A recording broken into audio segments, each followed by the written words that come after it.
Welcome to Now English Club. Hopefully you've enjoyed what you've seen and heard so far. I'm not saying you're going to enjoy this one, but if you are studying for the iGCSE First Language English, this is the extended paper I'm looking at. The core paper is kind of similar, to be honest, a little bit simpler. But anyway, this is the extended paper. I'm going to look through the May-June 2011 paper, and I'm going to give you some indicators as what you should do. First of all, let's have a little look at the booklet. That's what it's going to look like at the top, at least. It's self-explanatory, really. You've got to answer all questions. Make sure you do that. You've got 2 hours. There's no excuse not to do question 3. A lot of people get that far and then kind of flake out. Make sure that's not you, because really, it's a gift, as you'll find out later on. Well, that's the only good news, because the bad news is you've got to do a fair bit of reading to make sure that you pass this exam. You need to make sure that the examiner realizes, or the marker realizes, that you actually understand what you've read. So I'm not going to waste any more time. I'm going to start reading passage A for those of you that are a little bit too lazy even to read it yourselves. Here we go. So read passage A carefully, then answer questions 1 and 2. Passage A is not going to be the most interesting thing you've ever come across, which is why I've written something slightly different for those of you practicing. I don't see why you should suffer that much when you practice, but that's another story. Check the links below for all of that. Anyway, here we go. Climbing the nose of El Capitan. Dean Potter is a famous rock climber whose speciality is speed. He often refuses to use any climbing equipment, relying only on his ability and lack of fear. This is Rob Buchanan's account of watching Dean and his partner O'Neill climb one of the most difficult mountain faces in America. 3, 2, 1, go! Dean Potter punches a button on a plastic wristwatch looped around his climbing harness. His partner leaps at the rock before him, jamming freshly taped fingers into a slender crack. Above them, soaring into an azure sky, is the great granite, curved wall of the most famous climb in Yosemite Valley, or indeed the world, the nose of El Capitan. Climbers either fear or loathe it, but all of them respect anyone who has the ability to negotiate its incredibly difficult layout. After a grueling vertical climb of over 2,000 feet, the rock face begins to curve out above the climbers, indeed like the underside of a large nose, and they must attempt to overcome this overhanging shelf in order to get to the top. Potter often climbs without the benefit of ropes or protection, but on this late autumn day their goal is speed, so the two are carrying hardware. Still, by any sane standard, they're ridiculously under-equipped. No packs, no shirts, no food, and no water. A single 200-foot length of rope between them, plus a handful of spring-loaded devices to be placed in cracks for protection, are their only concessions to safety.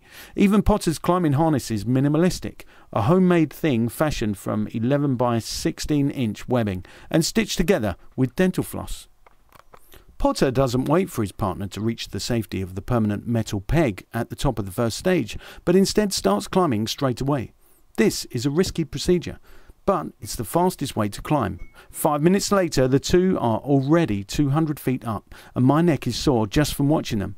As I back away from the nose to get a better view, I hear it, a horrible scrabbling of hands and feet on rock, followed by a desperate yell, "Falling!" Look up, I see O'Neill dropping through space, arms flailing, legs splaying like a manic puppet out of control. Suddenly he jerks to a stop. This puppet now looks as though someone, out of pity, has cut all of his strings except one, and he hangs there stunned after plunging more than 25 feet. I can't believe he hasn't hit the bottom. There's a moment's silence. Potter has arrested his partner's fall by holding onto the rope from his position 70 feet below. The bass boom of his voice echoes off the great sounding board of El Capitan. "Go!" he yells. "Get back on it! Go! Go! Go!" The intensity is startling. Potter is normally a very calm person, slow talking and sometimes painfully shy. One man who knows him well, his promotions manager, calls him a gentle giant. In Patagonia, he has a different nickname, Tarzan. Potter says that's because of the monosyllabic way he speaks Spanish when he's on an expedition in Argentina. Maybe, but the name seems to capture a lot of Potter's other qualities too. With his wide-set brown eyes, prominent and slightly battered-looking nose, tumbling mane and barrel chest, he could be the original Tarzan come back to life, a brooding inhabitant of the wild who is occasionally roused to fantastic bouts of action and daring stunts. Whether propelled by Potter's war cry or his own desire to get back on solid ground, O'Neill surges his way upwards, simultaneously pulling himself hand over hand and walking up the cliff. Tiny distant figures now, Potter and O'Neill swarm up the face. Sometimes they almost seem to be running, gaining speed with each step, springing past obstacles that every rock climber knows by heart.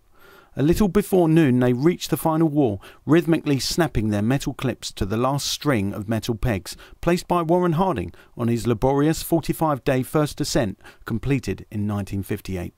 A minute later they disappear over the top. 3 hours and 24 minutes, I mutter to myself as I look at my watch in disbelief. Incredible. OK, now we come to question 1. Imagine that you are the reporter Rob Buchanan. You interviewed Dean Potter after the climb and asked the following questions. Incredible. How did you manage to climb the face so quickly? How do you answer people who say that what you do is foolish? Can you tell us about your relationship with your climbing partner O'Neill? Write the words of the interview. Base your interview on what you've read in passage A and be careful to use your own words. Write between 1.5 and 2 sides, allowing for the size of your handwriting.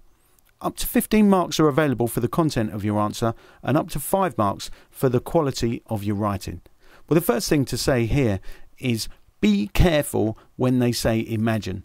Imagine you are the reporter Rob Buchanan. Don't imagine too much. Remember, you've got to use the content of what you've just read. Use that as your fuel. Don't add your own fuel to it because you'll end up being engulfed in flames in terms of not getting the marks that you deserve. So beware of that. So that's something to watch out for. It's a trap, really, the word imagine. Yes, you have to pretend that you're Rob Buchanan, but don't put words into his mouth. If you do, you won't get any marks for putting words into his mouth, no matter how well you write.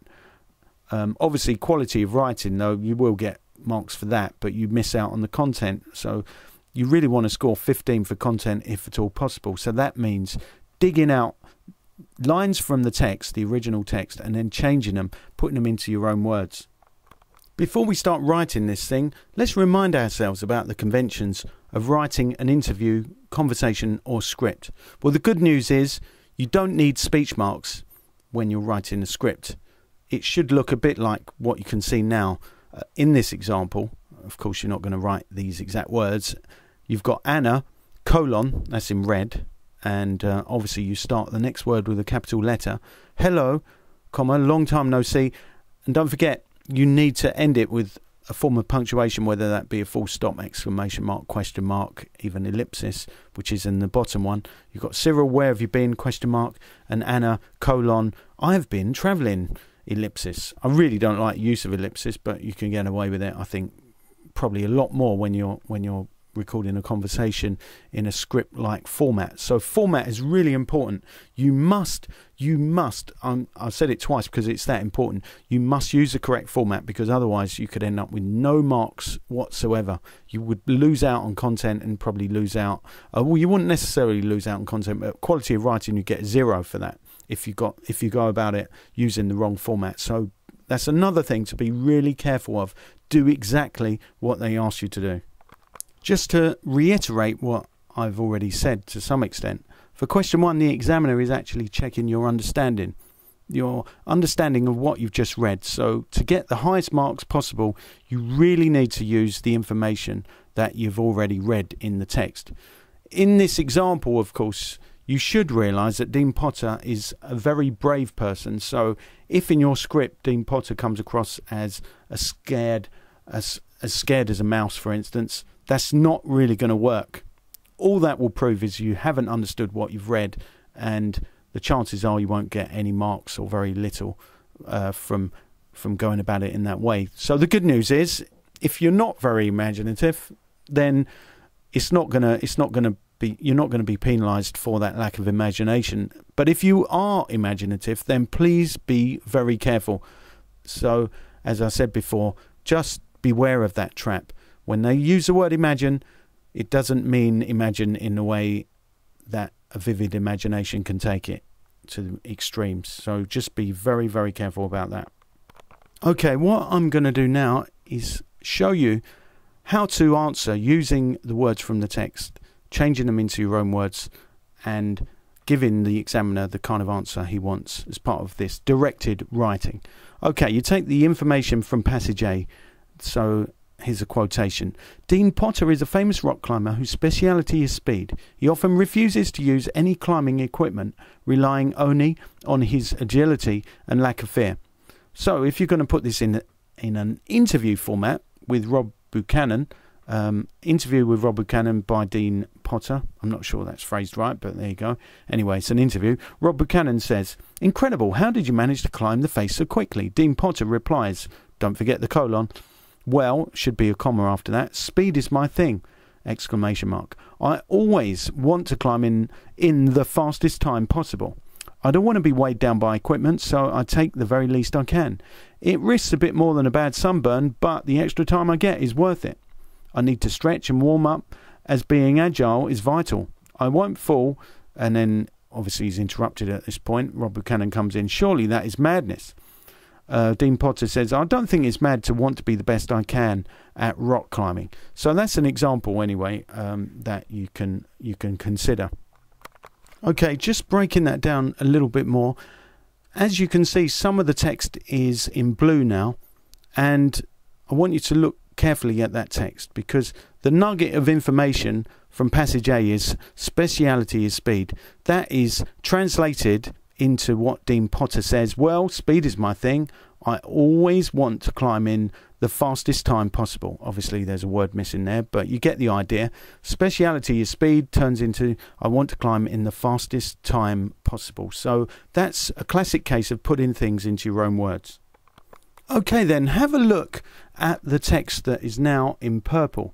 He often refuses to use any climbing equipment. That's the information from passage A, and that is translated into our own words in this way. "I don't want to be weighed down by equipment, so I take the very least I can. It risks a bit more than a bad sunburn, but the extra time I get is worth it." So that's another example of turning the original text into your own words.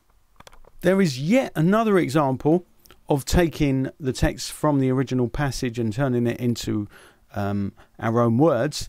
From passage A, we've got "relying on his own agility," written in orange, and as you can see, the translation, if you like, into our own words is written in orange in the interview part. "I need to stretch and warm up, as being agile is vital." So we've taken the word agility, which is a noun, and turned it into an adjective, agile. That kind of technique really helps a lot. So if there are any key words and they're nouns, for instance, why not change them to adjectives? Because straight away you're going to be writing in a different way. So do that wherever possible. Obviously changing the part of speech is very, very useful indeed when it comes to writing stuff in your own words. And finally, we've got lack of fear in passage A. That is changed into, as far as the interview is concerned, it's changed into "I won't fall, ... Rob Buchanan replies, "Surely that is madness." Dean Potter says, "I don't think it's mad to want to be the best I can at rock climbing." So getting quite a lot from the lack of fear there. Just before you start writing your answer, and you're going to have 40 minutes to do that, a couple of tips. Well, on the PowerPoint, which is not mine, it says top tip. Use what you've read in your writing. I've emphasised that quite a lot already. So make sure you use the original text. Follow the instruction the examiner gives you exactly. So if it says imagine you're a reporter, don't imagine too much, but you are a reporter, and you've got to follow the format which is allocated, in this case a script. Start at the beginning of the passage and work down. So really, when you're looking at your notes, of course you can annotate the paper.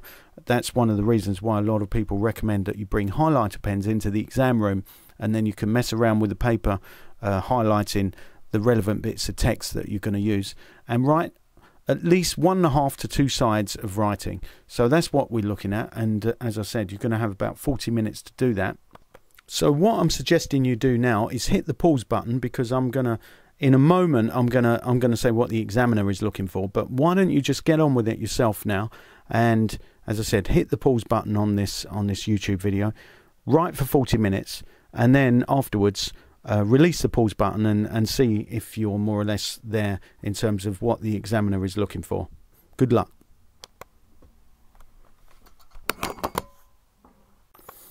Okay, we need to really look at the likely content, or what the examiner thinks the likely content will be. There are 3 parts to a complete answer. Obviously, we've been given the 3 parts in the question, which was the lines that Rob Buchanan is going to speak in the script. Incredible. How did you manage to climb the face so quickly? So that has to be in the script, as does how do you answer people who say that what you do is foolish? That's number 2, part 2. Part 3, can you tell us about your relationship with your climbing partner, O'Neill? So they are the 3 parts, and the answers are really given by Dean Potter, i.e. you, and that's where the marks are in the answers more than anything. So 3 parts to the answer, and make sure it's all well balanced, as in that you give a decent answer to each of the 3 parts. And there indeed are the general notes. It says there are 3 parts to a complete answer, and good responses will answer all parts well. The details of the climb are specific, but it is how the interview is constructed that is important. If the responses merely list, then this will be self-penalising for the reading and writing mark. Some responses will include additional leading questions. Better responses will give Potter a convincing voice that rings true from their reading of the passage. So in other words, you really need to make sure that you get into the character of Potter. Make him sound brave, perhaps reckless, but get that across in the way you write for him. Okay, so hopefully that's clear to you. Let's move on. Okay then, let's look at part 1. The first part of your answer. Candidates may use the following ideas. Details of this climb. Key elements: motivation, preparation, equipment, impatience, impetus, rhythm, target, and adrenaline, for example. So if you've got some of these points in your answer, then you're going to get, let's say probably 5 marks, because remember there are 15 in total. So we're looking at about 5, making 5 of these bullet points, writing them in Potter's voice. So Potter's whole motivation is speed, the punching of his wristwatch, and from the off, 3, 2, 1, go, it's a vertical race. Details about the difficulties faced: great granite, curved wall, difficult layout, shaped like the underside of a large nose to emphasise what Potter is up against, make the speed element more impressive. Equipment and support. Only the metal pegs placed there in 1958 assist him, otherwise he is ridiculously under-equipped. Details regarding no packs, no shirts, no food, no water, only 1 200-foot rope, devices to pin into the rock, minimalistic climbing harness. So if you've mentioned any of those, that would all count as probably 1 mark, anything to do with equipment and support. So we've got motivation if we're really breaking it down, the difficulties, obstacles, etc. Now we've got the equipment. He doesn't wait for O'Neill. Within 5 minutes he climbs the 200-foot. So in other words, he's very impatient. If you make sure, if you've got anything about his impatience, you'd get that ticked as well. So that would be 4 marks. And there is impatience, panic in Potter's reaction to his partner's fall, yelling, "Get back on it, go, go, go." Also described as a war cry. Still the pace is more important, ? It affects O'Neill as he starts walking even faster up the face before both swarm up. So again, I think we're looking at a slight bit of panic when Potter reacts to his partner falling, and well, I think that's your chance to be creative. If there is any chance in this exam, that would be it. So if you've mentioned the panic caused by O'Neill's fall, then I think you would certainly get a mark for that as well. So that would be 5. So then you've got the other one to add to it. Not that you need it, because you're only probably going to get 5 for this part. Sometimes they almost seem to be running, gaining speed with each step, springing past obstacles. The time factor, 3 hours and 24 minutes, compared to the 45-day first descent, adds to the race element. Also, there is the reaction of Buchanan. So Buchanan is in awe, really, of what he's seen. If that comes out in the interview, as well as the fact that they seem to be speeding up rather than slowing down.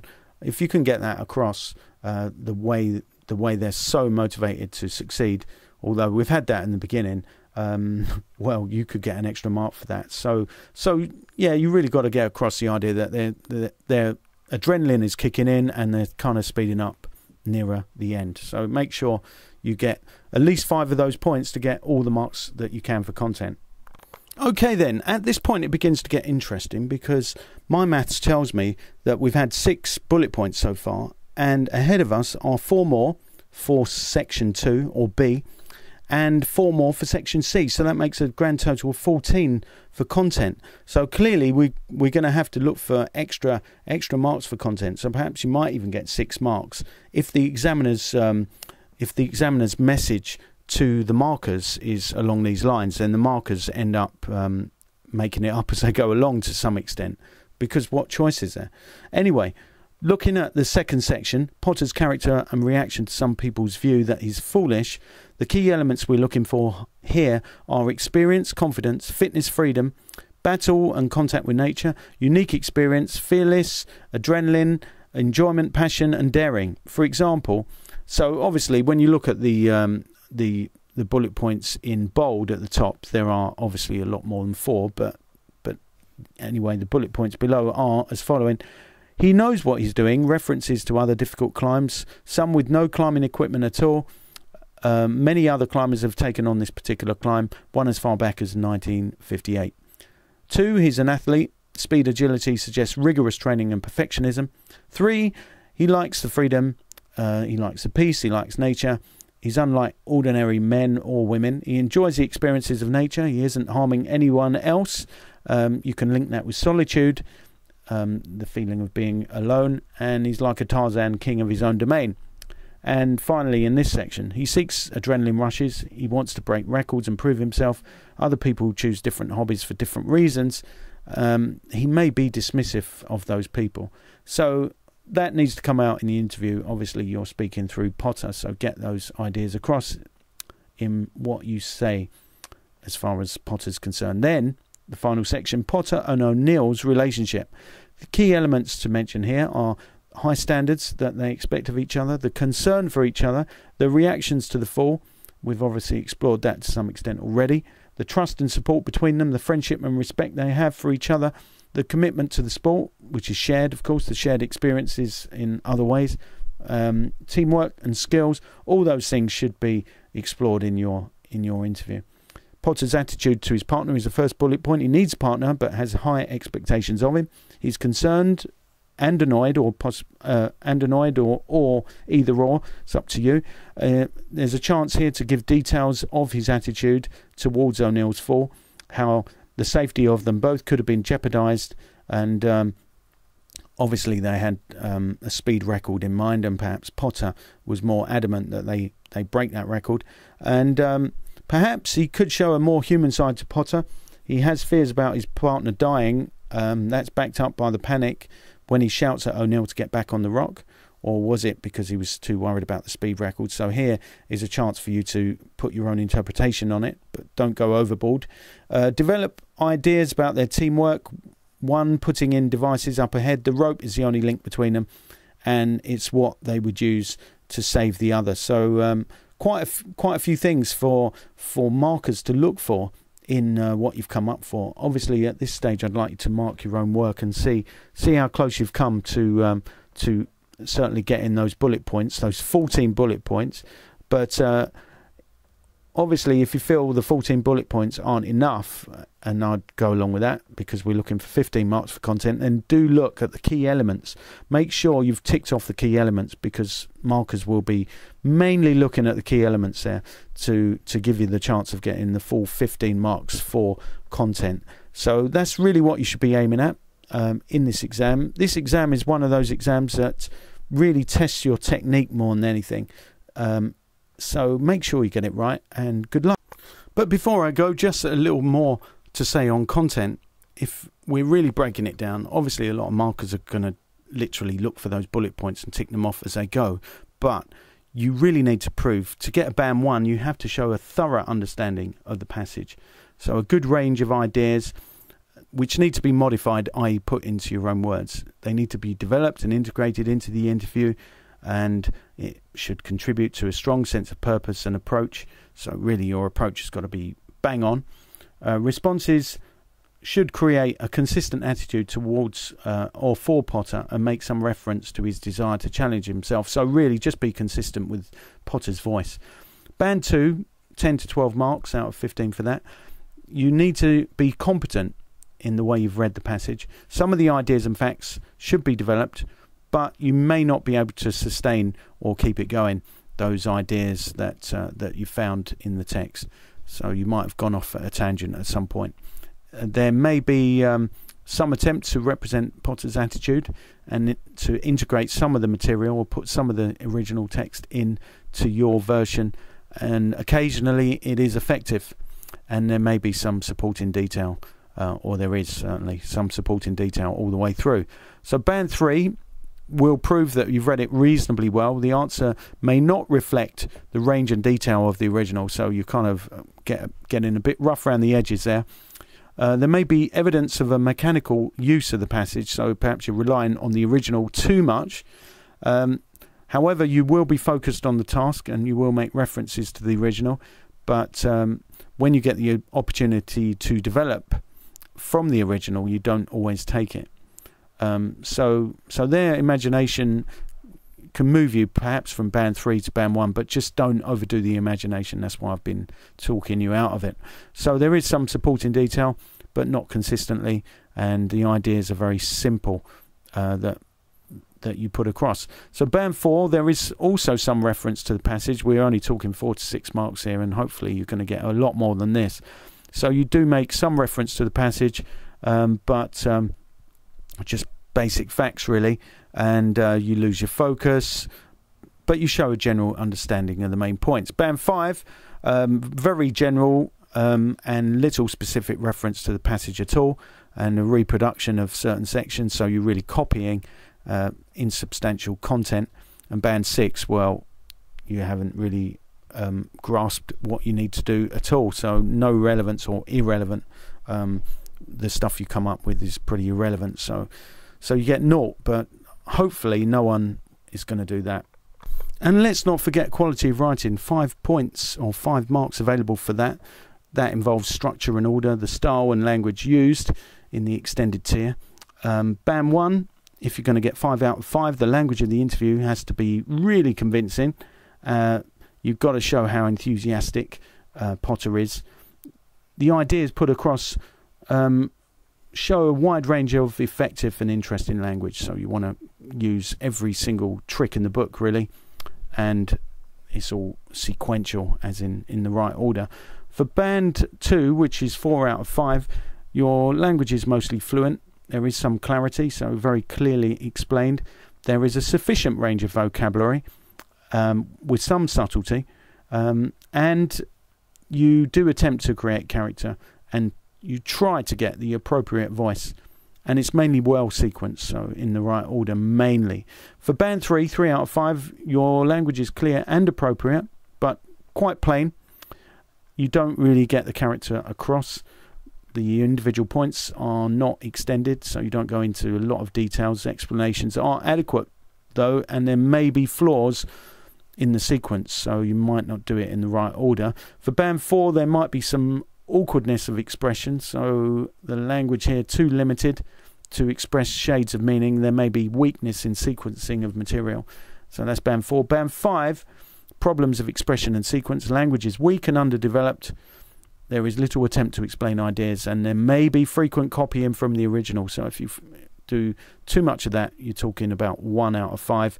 And if your sentence structures and language are unclear and the response is difficult to follow, then you're looking at 0 out of 5, so try to avoid that.